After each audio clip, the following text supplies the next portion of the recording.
Now faith is confidence in what we hope for, and assurance about what we do not see.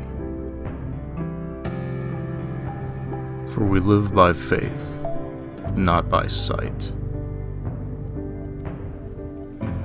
And without faith it is impossible to please God, because anyone who comes to Him must believe that He exists, and that He rewards those who earnestly seek Him.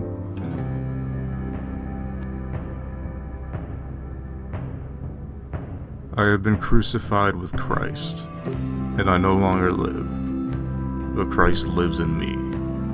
The life I now live in the body, I live by faith in the Son of God, who loved me and gave Himself for me.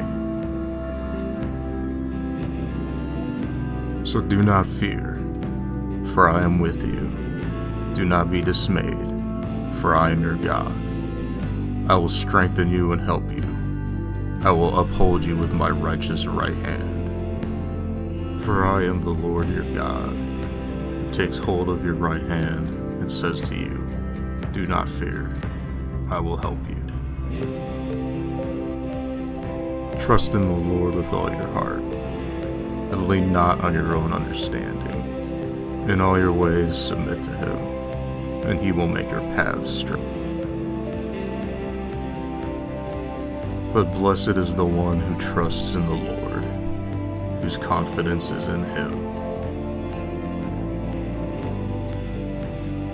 Therefore I tell you, whatever you ask for in prayer, believe that you have received it, and it will be yours.